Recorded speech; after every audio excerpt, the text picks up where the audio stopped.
celebrity. I'm not here as a politician. I'm here as a mother. Something that said, take a look at what happened.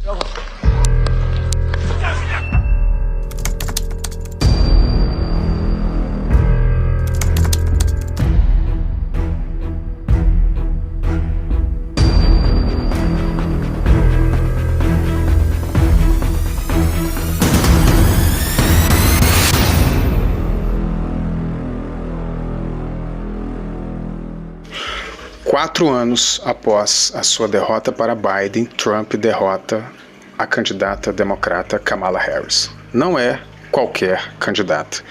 Trata-se da vice-presidente dos Estados Unidos e a primeira mulher negra a disputar uma eleição presidencial norte-americana. Trump venceu na votação geral, como também em número de delegados para o colégio eleitoral. Embora o resultado demonstrou um país dividido, como explicar que os democratas perderam mais de 5 milhões de votos da eleição de 2020 para 2024? Quais os elementos levaram os republicanos a fazer maioria, tanto na Câmara como no Senado? Por que latinos, negros, boa parte da classe trabalhadora, juventude, votaram mais em Trump do que em Kamala? Como os democratas perderam a eleição para Trump, tem múltiplos motivos, mas nós queremos aqui destacar os 3 principais motivos que levaram a essa derrota acachapante dos democratas. Primeiro, Biden colocou os Estados Unidos em 2 grandes guerras regionais.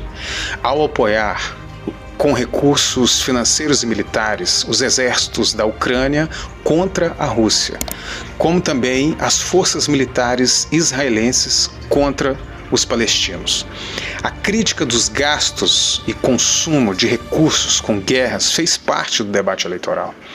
Em relação à total destruição de Gaza e à crise de refugiados palestinos, nos parece que a campanha mundial de denúncia contra crimes de guerra, especialmente de Benjamin Netanyahu, também chamou muita atenção do debate público nos Estados Unidos e chamuscou a administração Biden, levando a um desgaste terrível que a própria base eleitoral dos democratas se sentiu constrangida em ir votar em Kamala Harris e muitos, no limite, acabaram votando mesmo em Trump. 2. O tema da imigração tem se tornado uma bandeira muito forte da extrema-direita, não só nos Estados Unidos, como no mundo inteiro. Esse tema tem uma grande audiência sobre a população nativa, que muitas vezes acaba concordando que parte dos seus problemas cotidianos, que envolve empregos com baixos salários, tem a ver com a presença de milhares de imigrantes ilegais nos Estados Unidos.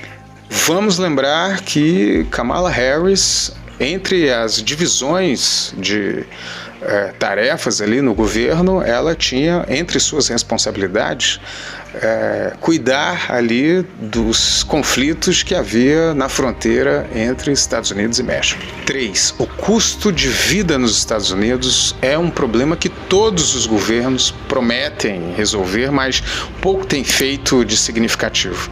E com os democratas não foi diferente. Com a administração Biden-Kamala, financiar uma casa própria, pagar o aluguel, financiar os estudos dos seus filhos e pagar por atendimento de saúde básica é algo muito caro. E isso leva a um grande desgaste dos governos norte-americanos.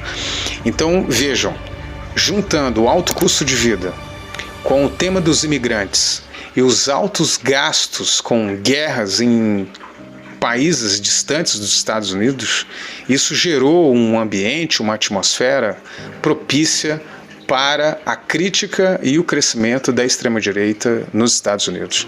E, na nossa opinião, esses foram os 3 principais elementos que levaram à derrota de Kamala Harris e dos democratas. We need Greenland for national security purposes. I've been told that for a long time, long before I even ran. I mean, people have been talking about it for a long time. You have approximately 45,000 people there. People really don't even know if Denmark has any legal right to it. But if they do, they should give it up because we need it for national security. That's for the free world. Mas afinal, o que vai acontecer com o mundo nessa nova administração Trump 2.0? Em primeiro lugar, nós precisamos reconhecer que a vitória de Trump é uma vitória e um fortalecimento da extrema-direita mundial. Para nós termos uma noção, só entre os países do G7, que são as 7 economias mais avançadas do mundo, 4 desses países já têm forças de extrema-direita que ou governam ou estão em vias de governar esses países. Nós estamos falando da Itália, da França, da Alemanha e do próprio Estados Unidos. Isso não é pouca coisa, porque na disputa da geopolítica mundial entre as 7 nações mais avançadas e de economias mais potentes no mundo, a extrema-direita ter toda essa força já sinaliza para onde vai o mundo, principalmente agora com a vitória de Donald Trump. Isso sem falar em outros países que não estão no G7 e que ou são governados ou que as forças de extrema-direita estão em ascensão, como Hungria, Romênia, Argentina, Portugal, Espanha e o próprio Brasil. Uma outra consequência dessa vitória de Donald Trump e da influência que isso pode ter no mundo é a grande aliança estratégica que Trump está fazendo agora com as Big Techs para disputar a geopolítica mundial. Vamos lembrar que somente Estados Unidos, China e em menor medida a Rússia têm grandes redes sociais de amplo alcance no planeta. E nós sabemos que essas plataformas, elas possuem uma grande influência na disputa da opinião pública nos países que elas estão atuando, o que acaba interferindo muitas vezes nas disputas políticas e na democracia e na soberania desses países.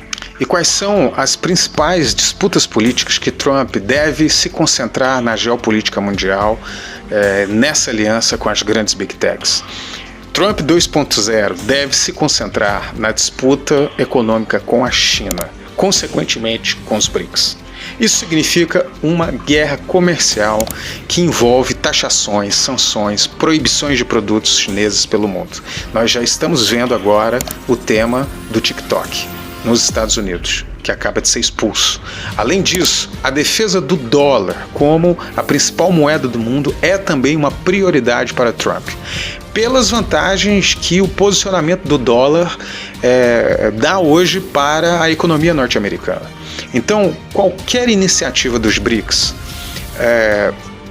que possa desenvolver transações sem o dólar ou pela criação de um sistema que permita o comércio por fora do sistema SWIFT, poderá estar na mira do governo norte-americano e sofrer algum tipo de sanção, taxação por parte do governo norte-americano. Vamos lembrar que esse ano o Brasil está na presidência dos BRICS e a cúpula dos BRICS será em julho no Rio de Janeiro. Isso significa que os Estados Unidos devem monitorar com cuidado as movimentações do governo brasileiro e poderá tomar iniciativas comerciais contra o Brasil. Vejam, antes mesmo de tomar posse, Trump já estava dando declarações que envolvem anexar o Canadá, a Groenlândia e o Canal do Panamá, admitindo inclusive em entrevistas que poderia usar a força militar para poder avançar nesses projetos. Muita gente acha que essas declarações são bravatas, mas eu acho que nós deveríamos levar muito a sério o que diz Trump.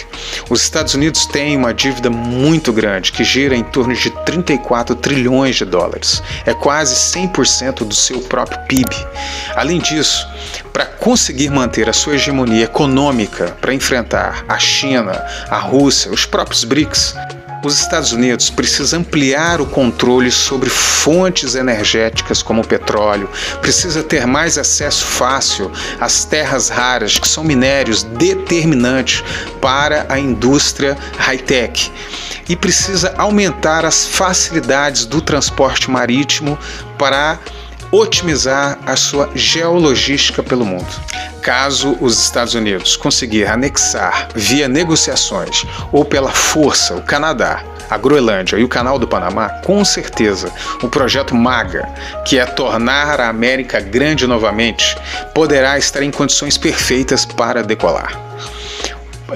Os Estados Unidos terão no seu controle uma quantidade de recursos naturais e energéticos, além de melhores facilidades geologísticas capazes de garantir a sua hegemonia econômica, militar e política por muitos anos. A grande burguesia norte-americana sabe disso e apoia Trump nessa empreitada. Se ele vai conseguir avançar nesses projetos, nós não sabemos, mas que eles vão tentar, não tenho nenhuma dúvida. Com certeza, tudo isso será motivo de grandes tensões geopolíticas durante a administração de Donald Trump. Outra grande consequência da administração de Trump sobre a humanidade e o planeta Terra é a ameaça da vida no planeta Terra com o negacionismo sobre o aquecimento global e as crises climáticas. Não é possível ganhar as disputas comerciais no mundo capitalista dando prioridade à transição energética e ao controle de emissão de gases do efeito estufa. A nova presidência da Casa Branca deve enfraquecer a presença nas COPs, ignorar o Acordo de Paris. Ao mesmo tempo, deve diminuir qualquer investimento em relação a projetos de preservação ambiental, de reflorestamento, de transição energética e de economia verde. Mas a resposta da natureza, através de eventos climáticos extremos, que são destrutivos, que causam grandes prejuízos financeiros, como também a possibilidade de novas pandemias e todos os prejuízos financeiros que podem surgir dessa situação, tem força para impedir que o MAGA se desenvolva como quer Trump e a grande oligarquia de bilionários norte-americanos. Mas tudo isso também tem consequências para todo o planeta.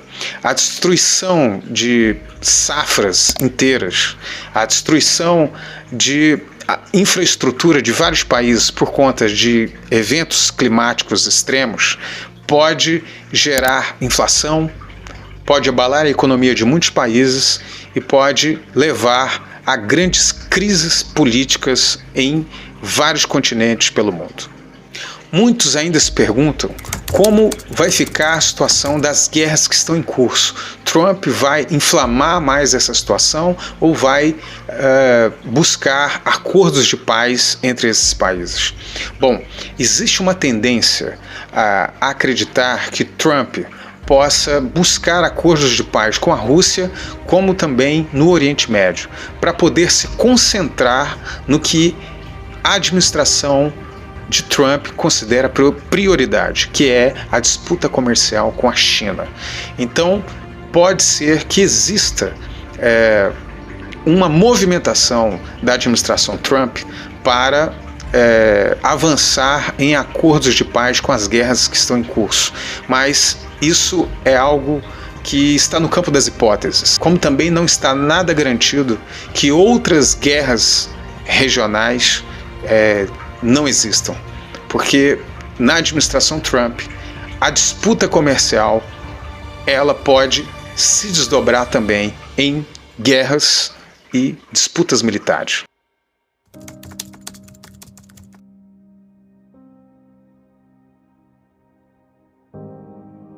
What is the strategy? Yeah, I can't assure you, you're talking about Panama and Greenland. No, I can't assure you on either of those two. But I can say this, we need them for economic security. The Panama Canal was built for our military. I'm not going to commit to that now. It might be that you'll have to do something. Em resumo, nós podemos afirmar que a nova administração Trump vai potencializar e fortalecer a extrema-direita em todo o mundo, vai acirrar a guerra comercial com a China e, consequentemente, com os BRICS e, inevitavelmente, vai agravar a situação da crise climática em todo o planeta Terra.